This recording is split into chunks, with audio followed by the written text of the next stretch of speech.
Hey, how's it Hey, going? how's it going, Riley? Doing well, thanks. Awesome.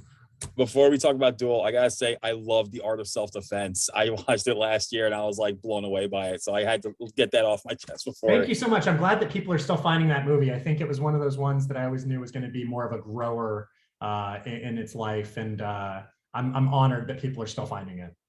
And I gotta say, I watched Duel this morning and I couldn't, my God, I thought it was totally different from what I'm used to. Because when it comes to cloning, you're thinking sci-fi film, Yeah, but it did not feel like a sci-fi film at all. And that's what I really loved about it.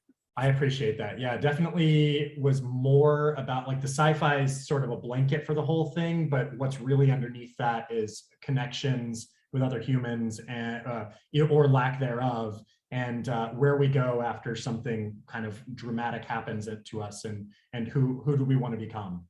Right. And so is that where the idea came from with in terms of the movie itself? Like, I mean, initially, the boring answer is that I really just wanted to have a movie where a performer acted opposite themselves. And so I started with that as the initial idea and worked out what the path to that would be, and ended up coming up with the idea that, and this was back in like 2016 when I came up with it, that if you knew you were going to die, you could have yourself cloned so that your family wouldn't have to miss you. But I didn't feel like that was enough. I felt like I was missing something. And so I sat with the idea a little longer, and it wasn't until I asked the question of the movie, what would happen if you went into remission? And immediately was able to answer, well, obviously you're double to the death. That I was like, oh, this is the movie. I know what the movie is now. And so from that point on, I knew the beginning, the middle, and the end, and really just sat with the idea a little longer and was able to fill out those gaps and explore some different paths, and ended up being the movie that you see today. that's awesome. And I gotta say, Karen Gillan really knocked it out of the park with this one. I She's like so the good in the fact movie. that she starts out as like really somber, she's like in distress because she has this estrangement with her mom, and the whole thing with her boyfriend too. And then once the clone comes in and realizing that she's in remission, she gains a hint of self-confidence Yeah. within herself. And that's what I really liked about the film. What was it like working with her?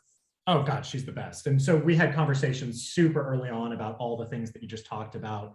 I mean, I'm going to use my hands to show what I'm saying, but like, we always thought of Sarah as being at like this point when you meet her, and when you meet Sarah's double, she's like got the world at her feet, and she can do whatever she wants.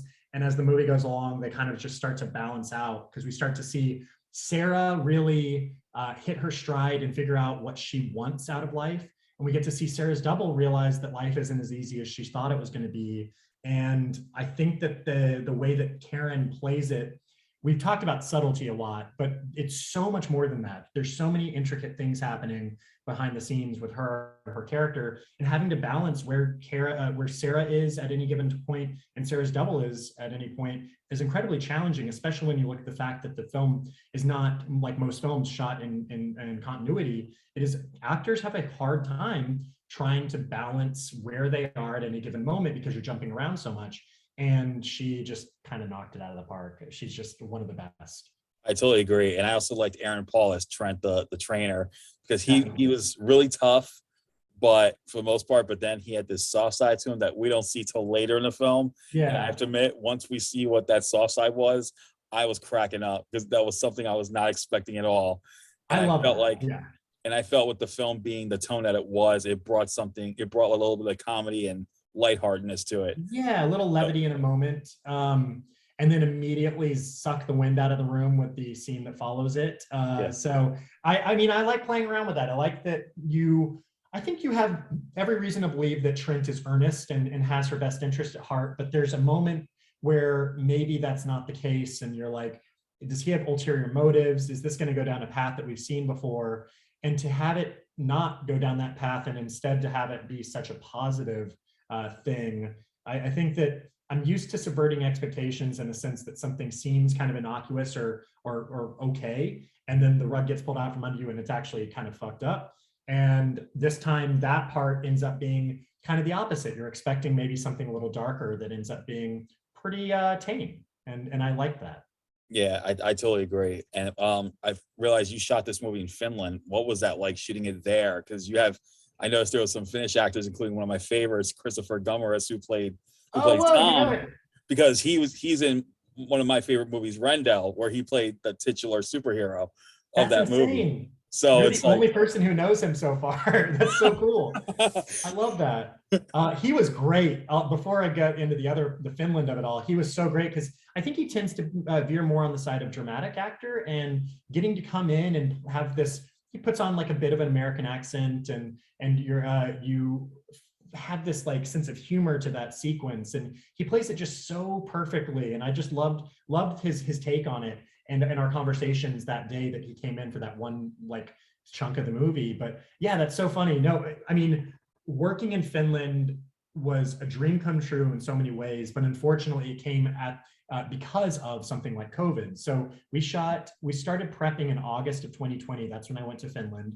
We shot there because of lockdown and because of COVID. And the numbers in Finland were like 3,000 cases at the time out of 5 million people in the entire country. So they handled the quarantine very, very well. And it afforded us a safety sort of situation where we could be very safe with our actors, safe with our crew, but also still make the movie that we wanted to make. And we had to follow all these very strict guidelines and what have you. But what Finland did for us was gave us not only the safety and security of shooting, but we also had locations that didn't look like the United States, architecture that felt completely foreign to our country. And it really helped fill out a world that already is weird and strange, especially in the way that people talk to each other. And because there's this like duel to the death element to everything. But we got to now look different too, and just like really filled out the movie in a way that I couldn't have dreamed of. And I'm just so happy that we shot there, and the country is wonderful and was wonderful to us. And I'll forever be indebted to them opening up their doors during a very, very uncertain situation. That's awesome. So how long did shooting take? And aside from the locations, were there any other challenges that you had to face? I was there a little over 3 months, but the shooting itself was 27, 28 days. I can't remember which of the two, which is crazy. I think it was 28. And the other thing about Finland, as opposed to shooting in the United States, is that here 12-hour days are the norm. So you go into overtime every day because you budget for 10 hours and then you go into overtime for 2 hours. So it's always a 12-hour day. And anything over that is crazy, although a lot of TV shows and movies will do that, especially when they have the budget. But the crew doesn't ever get a chance to like come out of that. Their life becomes the movie for that period of time. And that's unfair, and it's frankly dangerous. And we've seen it happen where people have gotten in wrecks on their way home and what have you, or they're distanced from their family because they're so only doing this one thing. What really was nice about Finland was and scary at first, to be honest, as the director, is that 10 hours is such a short amount of time compared to 12. But when you're efficient and you know what you need, you're able to get the exact same amount of work done in that same amount of time. But just that 2 hours extra gives everyone a chance to go home and be with their family, to go home and eat dinner and not have to just like warm up a bowl of whatever they had the day before. It's such a little thing, but it goes a long way in affording people a life. And I really enjoyed working that way, and I would love to do that again. That's awesome. It seems like you said you were at 3 months. They must have treated you. You must have had fun over there. I had a great time, and I hope that they did too. I think that everyone knew, based off of The Art of Self-Defense, not everyone had seen The Art of Self-Defense, but I think everyone knew, okay, 3 movies in, this should be a pretty well-oiled ship. But I think that they're used to directors coming in and running things a certain way. And I'm a very happy, optimistic, positive director. And I just had the best time with that crew, and I hope they felt the same. That's awesome. So finally, after Duel, is there anything next for you that's brewing up that you can talk about?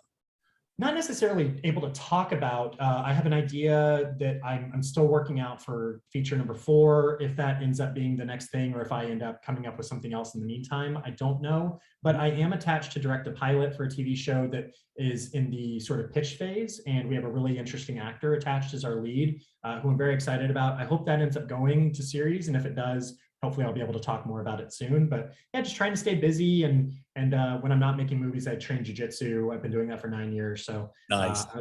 This week I have to give it up for a little bit because of all the press that we're doing. But yeah, I can make that sacrifice because it's for something I love, like this movie. Awesome. Well, Duel's going to be out this Friday. Everyone's going to have to check this one out. I mean, Karen Gillan's at the top of her game here. I love the concept about cloning and how it doesn't feel like a sci-fi film. And Riley, man, you're just knocking it out of the park, man. I can't wait to see more of your stuff, man. Dude, thank you so much. This was a really nice interview. Thank you so much for all the questions. All right, well, you take care and you stay safe. Yeah, you too. Take care. All right, bye-bye.